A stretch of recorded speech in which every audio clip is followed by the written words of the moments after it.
So I am going to give you my full run of all of my favourite art materials and why I think you need them in your collection. Hello and welcome back to my channel. My name is Gemma and I like to create weekly art content, so hit that subscribe button. One of the art materials that I can always rely on is this set of Paul Rubens watercolours. I've had this for a little while now. I purchased it from Amazon and I think it's a really decent price for the quality of paints. These are absolutely perfect for testing out ideas and working in your sketchbook, and I just love them. The colours are really highly pigmented, they're very vibrant, they're really bright. In fact, I think this set is actually called the Vibrant Colours or something along those lines, and I just absolutely love them. They're really creamy. I haven't had any chalkiness with these watercolours whatsoever, and if you're looking for a decent studio or a decent student quality, then these are absolutely perfect. I will link everything in the description box so that if there's anything in this list that you think you would like, then you can check it out in my description box. Sticking with watercolours, I would also recommend a tin. So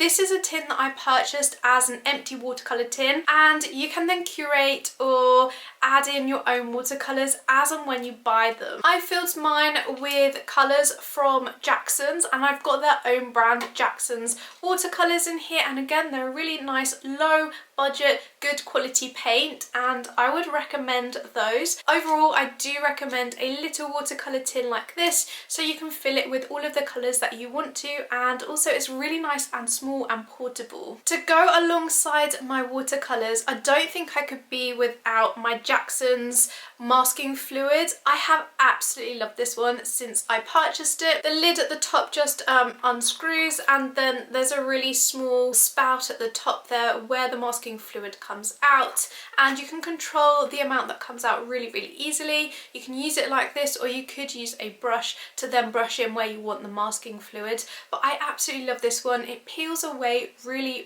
easily, and I haven't experienced any of the residue being left on the paper or actually it ripping the paper. So I have really enjoyed using this, and it's really low cost as well, and it will transform your watercolours and allow you to maintain those bright highlights within your paintings. You can also buy masking fluids that come in a pen form like this one.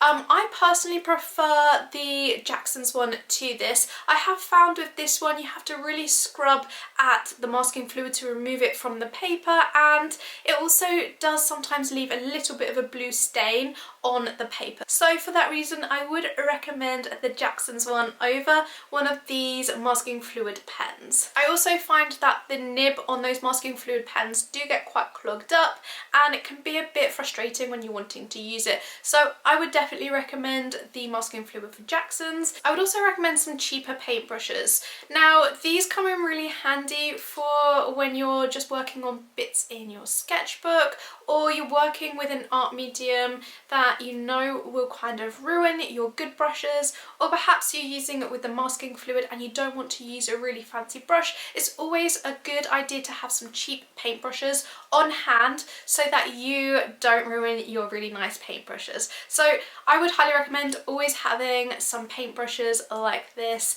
just to set aside so that you can use them without fear of ruining your really good brushes. Then as far as like fancy paintbrushes go, I really like these Jackson's Quill paintbrushes. If you've been a viewer on here for a while, you'll know that I love these paintbrushes. If you're not a subscriber, then make sure you do hit that subscribe button, because I do post weekly art videos and you do not want to miss out. So I have got two of their synthetic hair quill brushes. I've got two sizes because I absolutely love this one so much. I went ahead and bought a larger one, and the price point for these is very reasonable, and they are a really good quality paintbrush. I really like the detailing on the brush where we've got the join between the brush hairs and the handle. I really like these sort of metal clasps around the outside part of that. They haven't got the price point of some of the really expensive paintbrushes. So I would really highly recommend the Jackson's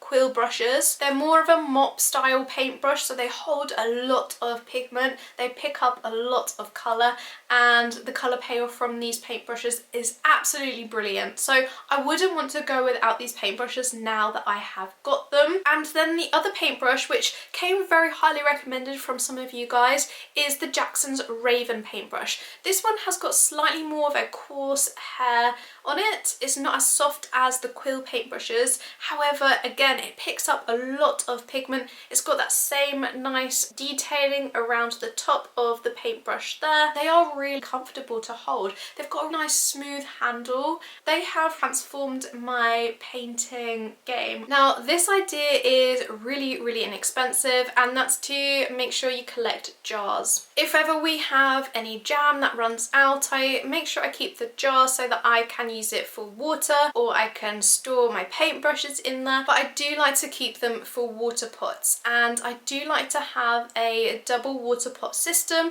so one for dirty paintbrushes, and then I brush into my clean water to make sure that it is nicely clean. And I think this is also a really good way of conserving water because I'm not having to change that water as frequently. So if you live in an area where there are droughts or you've got water restrictions, this is a really good way of being a little bit more conscious about how much water you are actually using. So yeah, I like to use a double water pot system, and I would highly recommend it because then you don't get muddy paints and your colours are nice and crisp and clear. An art medium that I absolutely love is this Iridescent Medium. It's by Winsor and Newton, and it just creates a nice shimmer on top of your paints. So if you can't afford one of the larger iridescent or metallic style paints, then you can get this for around £6, and you can add it to your watercolours. It is designed for watercolours, but I have used it for acrylics as well, so I think it's a really versatile little art medium if you want that iridescent or metallic finish without having to pay out for another set of watercolours. Okay, this might seem like a really basic idea, but I would recommend that you invest in some good quality tapes, or just some tapes in general, because these are brilliant for working on your watercolours and holding your watercolour paper down so that it doesn't buckle. I've got this one here, which was really inexpensive from Jackson's. It is one of their painting tapes, and it doesn't pull my paper, it doesn't remove it. But I've also used just masking tape in the past. I do find this one pulls up my paper a little bit, or you could even go for something like a little bit prettier, like a washi tape. But I would recommend that you buy yourself some tapes so that you can, one, hold your watercolour paper down, and then also you get that really nice crisp edge around your painting, or you can do it with colouring pencil as well, so you get that nice crisp edge, and then peeling it away is really satisfying. I absolutely love that last step of my painting, and I always look forward to removing that tape when it comes to that in my paint. I've also got these really inexpensive large brushes. They're quite nice for glazing, but also for prepping my canvases. So I quite like to use these for like gesso or prepping canvases with a bright acrylic paint. So I do find these handy. I picked these up from Hobbycraft. If you're not looking for texture in your work, you might want something a bit finer than this. If you're one of my regular viewers, you will know that I love Faber Castell Polychromos. I think that these are one of the best value options for a professional colouring pencil, and you get such good value out of the pencil because they are hard pencils. So they're oil based rather than a wax based, so they're going to last you a bit longer, and they are light fast as well. You can pick yourself up a 24 pack like this for roughly £35, and they will last you a long time. I have recently purchased individual colours so that I can continue to increase my collection. I would recommend these ones over some of the others that are quite hyped about, such as the Prismacolors. If you're looking to speed up your blending time a little bit, you could try a pencil blend like this one here. This one is by Zest It, and you can apply it just with a little paintbrush, and it will kind of melt down the colouring pencils so that they blend into your paper, and then you can also work on top of them after that as well. So I do find this is a really handy product to have if I'm working on a larger colouring piece and I want to blend it a little bit quicker. I would pick this up. I think this cost me like £6–7 for this bottle, and it's 125ml. It smells like oranges with the name Zest It, so it does have that sort of zesty smell to it. So if you don't like smells like that, then it might not be for you, but it's better than having sort of a really harsh solvent smell. Also, make sure you let me know what your must-have art materials are.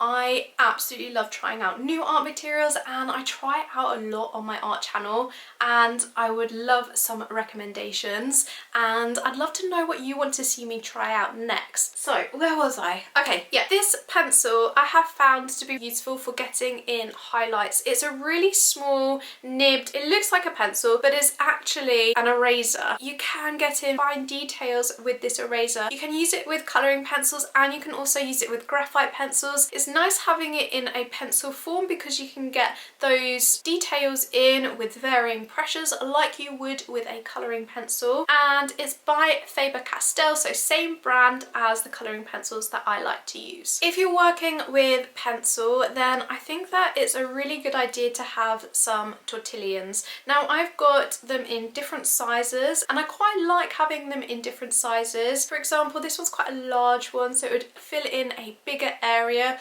quite quickly, and then I've got smaller ones like this one here, which will be really good for small detailed areas. The good thing about the tortillons is that they can carry the pigment on top of the actual point there, and you can use that instead of adding in additional graphite, and you can shade in with your tortillon. So you can use this to your advantage, not only for blending but also adding additional graphite to your artwork. White pens can come in really handy for adding in highlights. Found that maybe you are missing highlights and you can't quite get them back in if you're using a certain type of medium, so white pens can come in really handy for small detailed highlights. Now I've tried a few different ones. I've tried the Faber Castell Pipped White Pen. I don't really recommend this one. It doesn't give off much pigmentation on top of your colours, so I've tried it with watercolours, I've tried it with colouring pencils, and I just don't find that this one works all that well. I've also got the Jelly Roll pen, which I know is popular.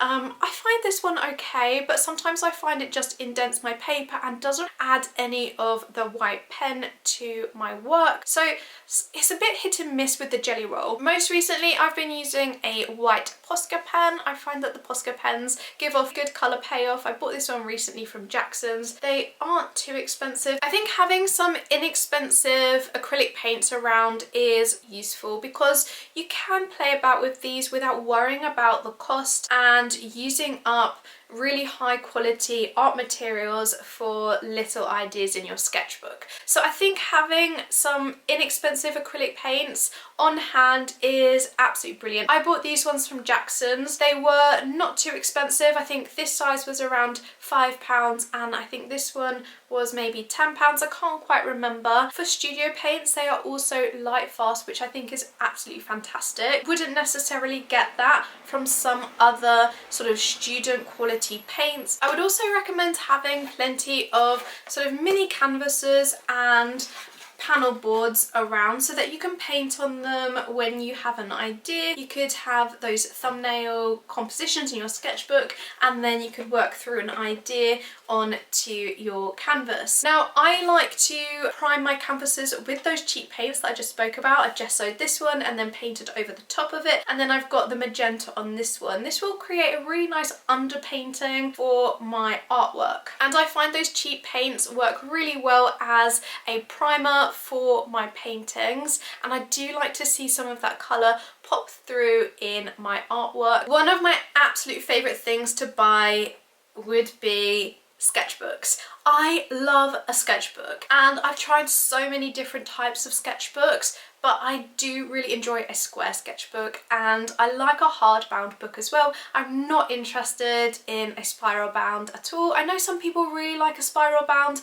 but they're just not for me. I've got a Concertina book here, which I quite like because you can fold it all out. You could do a really big continuous piece across all of the pages. This one's a bit more nostalgic for me because I had one of these sketchbooks whilst I was doing my art degree, and when I saw it I just had to buy it. The paper quality isn't the best though, so I have kind of stepped away from this one. I have lots of sketchbooks where I start them and then I get so excited about a new one and then I move over to that one. My most recent sketchbook is the Stillman and Burn Mixed Media sketchbook, which I'm absolutely loving. It's got a soft cover. I really do like this sort of matte smooth texture. Other sketchbooks that I've got, this one here is from Arteza or Arteza, however you like to pronounce it. It's a hardbound book, and again it's a square sketchbook, so I do really enjoy using this square format of a sketchbook. I do like an A5 sketchbook as well, but I do prefer these square sketchbooks. Definitely make sure you have a sketchbook, preferably one that is multimedia, so then that way you can use colouring pencils, you can sketch in it, you can also do paintings with watercolours and acrylics, and it's a lot more versatile. When I'm using my sketchbooks for painting, I also like to use these little Bulldog Clips to keep my paper flat. Now, my new Stillman and Burn sketchbook, that does open really nicely, however I do like to just secure it in place with these Bulldog Clips, and these are by Sea White of Brighton. I liked that they were gold. If you have trouble with like dexterity, these ones are quite stiff, so you might find that a little bit difficult to open them onto your sketchbook. That would be my only criticism of these. However, I've really enjoyed using them and I think they look great as well. Okay, another thing that I think you must have is paper. Okay, so loose paper. Now, I like to work outside of my sketchbook where I can. I like to use my sketchbook for ideas, and then I like to go onto paper and create pieces outside of my sketchbook because, you know, your sketchbook is a really personal thing. You've got all of your ideas tightly bound in there, but it's really nice letting that out sometimes on a physical piece of artwork outside of your sketchbook. And I would also recommend getting some sheets of watercolor paper as well, so you can work on watercolor paper outside of your sketchbook and create some larger watercolor paintings. Okay, there you have it. I hope you've enjoyed seeing what products I really enjoy using, and I hope it's given you a bit of inspiration on maybe things that you could purchase to try out some new art materials. Let me know in the comments what art supplies you can't live without, because I would absolutely love to know, and I will see you in the next one. Again, don't forget to subscribe and I will see you next time. Thanks so much for watching. Bye guys.